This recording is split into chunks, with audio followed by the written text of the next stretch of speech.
We're back on Instant Replay Live playing Master Reboot. But we got some rules this time. I'm Joe and he's Nick, by the way. But also, we got to follow some rules. We're not allowed to do any references this episode. No references. But that's kind of a reference to the last episode, isn't it? Oh, God, we've failed everything. I can't believe you've done this. Is that the only rule we have? I've already referenced a video on YouTube. Joe! Stop it. Alright, so there's 5. Uh-huh. There's 4. This could be a reference to Star Trek. It's a reference to this, actually. But alright, so here's the deal. Letters in the number. Where's the letters? Well, I can tell you what it is. Change those lights to red. Oh, Jake, no, don't do that. Because red is 3 letters. Oh, I got you. Cool, cool. And this is blue. Dude, nice thinking. Yeah, I figured that out instantly. I was looking for letters. I was like, this is probably gonna be like information for me, but green. Jake is trying to play with me, but this is a bad time to play with me, Jake. I don't play around when I'm doing video games. In your dreams, Jake. Ha, nice segue. Yeah. I told Joe before this episode started that I needed to try to find a way to work in more sleep paralysis stories. So way to play that out, Joe. Yeah. Yeah, we promised, based on a request from a couple people actually now, but Lord Ultimate Super Bear was the first, that we would definitely get some more sleep paralysis stories on the next recording session, and that's today.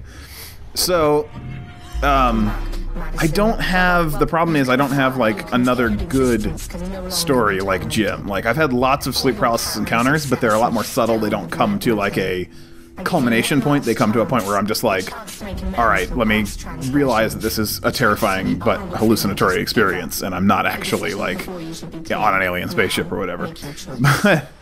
But I can talk about sleep paralysis a little bit. So like my most common experience with sleep paralysis is seeing this small gremlin-like creature, I call it a goblin, but crawling into existence from a light source.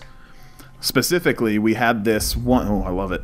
That we've seen all of those pieces. Yeah. Oh, okay, we've seen close-ups of everything on that. Look at that face it's right all there. Just one I love piece. That one. Really?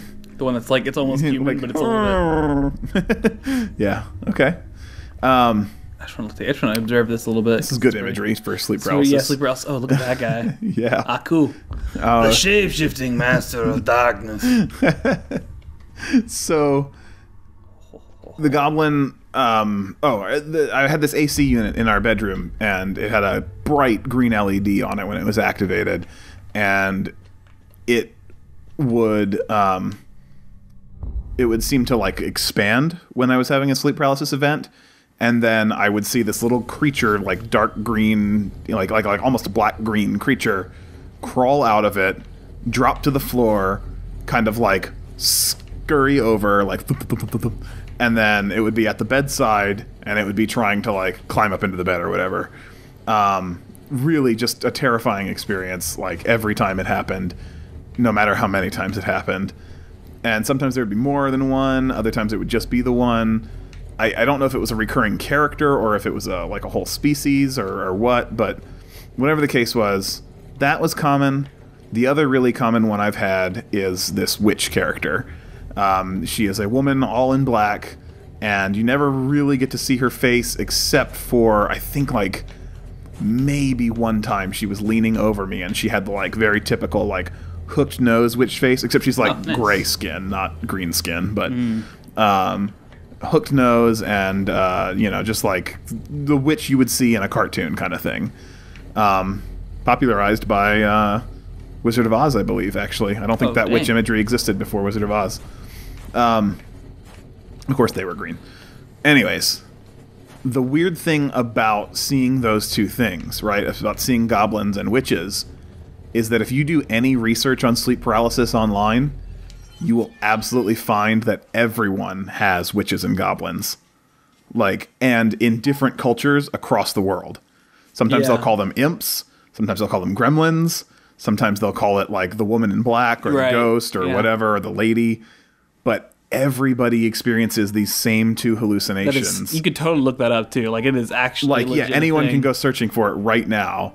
and find it.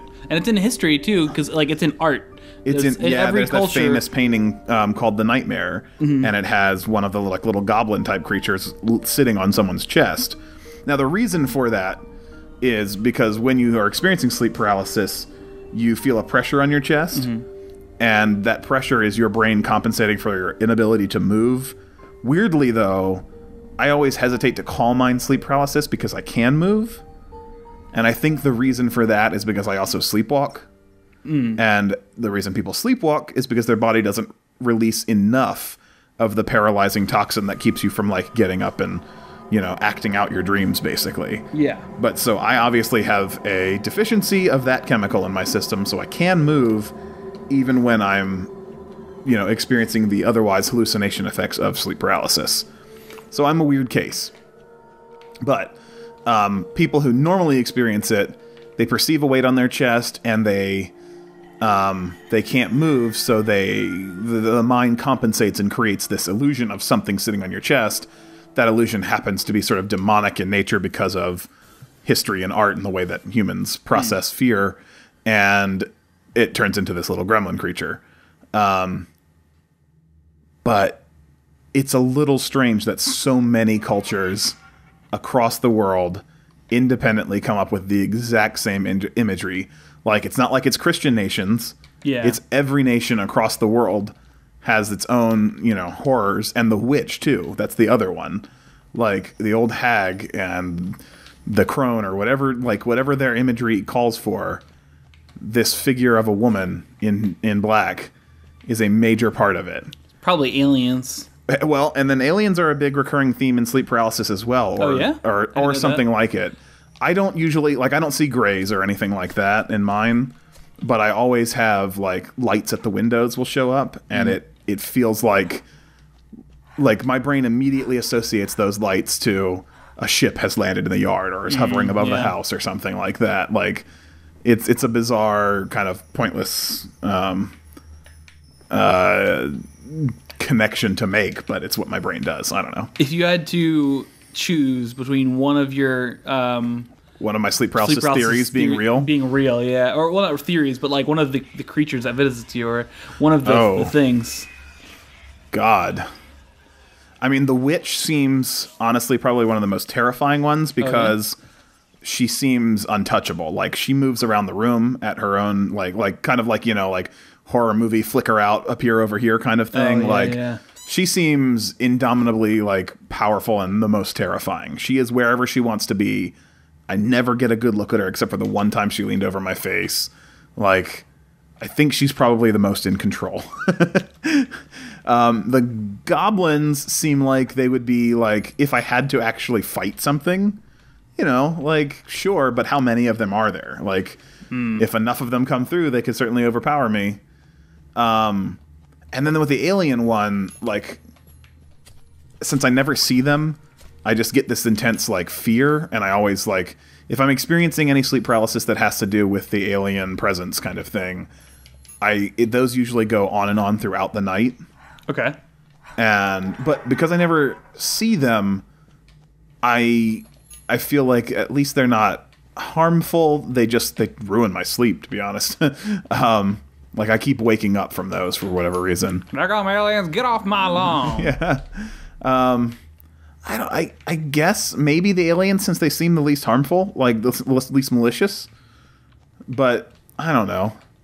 But so there's so many theories about sleep paralysis. There's a documentary called The Nightmare, which is on Netflix. It's pretty cool. Yeah, and one guy talks about, like, his sleep paralysis theory is that he's, like, peering into other universes. Like, when he's in his half-asleep state, he's right on that edge of perception where he can see beyond what is normal. Any good information on that sheet that you just picked up? It was David Reloft's death certificate. Okay.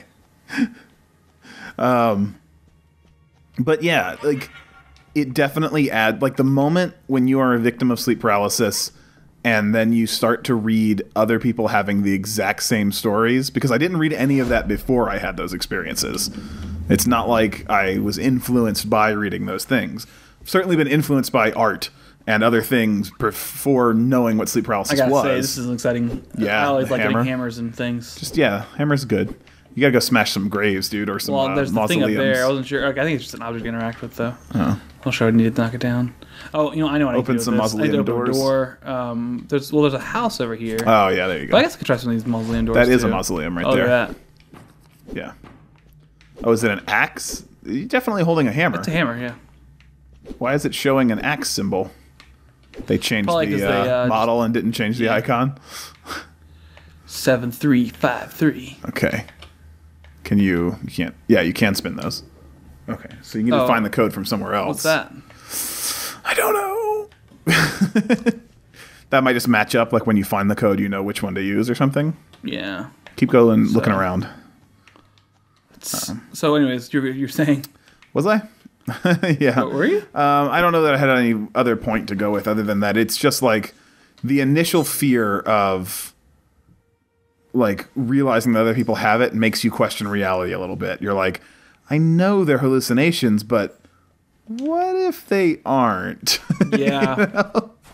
Like, what if there's like some,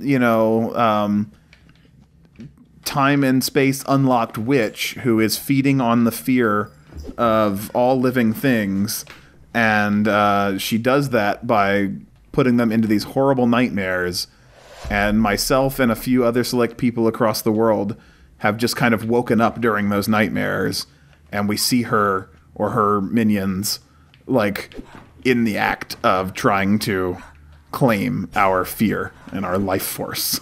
You know? Like, what if that is the reality of the situation? It's probably not.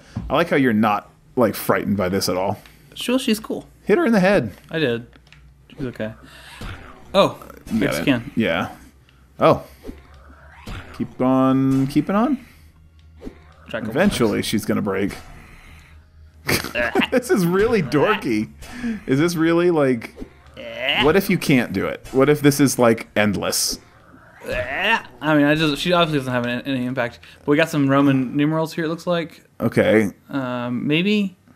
Maybe. 7, but there's an X there. Yeah, well, the X is a Roman numeral, too, but the other bits are not. But yeah. Oh, it's... Okay. 7... No, that's not 7. 17? Is that... But no, we didn't have... No. That's we had 7, 3, like 5, and 1 over there. Yeah. That's tricky. Let's look around a little bit more. Okay. I had a moment that when you started talking about sleep paralysis, I always wondered if it was maybe something similar. I thought it was like a dream maybe, but I just remember like the sense of waking up at a little apartment I used to live at, and like there were 2 hallways into this living room, and I was crashing on the couch, and should you save it for next episode? We are over. I'll end it here now since it's a sleep paralysis story. Well, it's something similar anyways. Okay, go ahead. I just remember this like the sense that there was something in the shadow of one of these hallways, like just a person standing there. Mm-hmm. And when you were talking about sleep paralysis, it always reminds me of it. Watching that documentary, it reminds me of that. But but part of me wonders if it's something that thinking about it gets flavored by what I know about sleep paralysis now. Yeah, and I can't remember. Like I remember that sense of someone being there, but I can't remember if it was in a dream or if it was in like a semi-awoken state like sleep paralysis is. Yeah. But anyways, next time we'll figure out how to do the science of calligraphy and learning letters and calligraphy. Shit.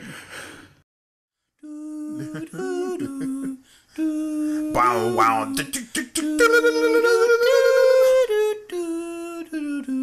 Really kick it. Yo, plans, free stroke, Sonic Golf. Sonic Golf.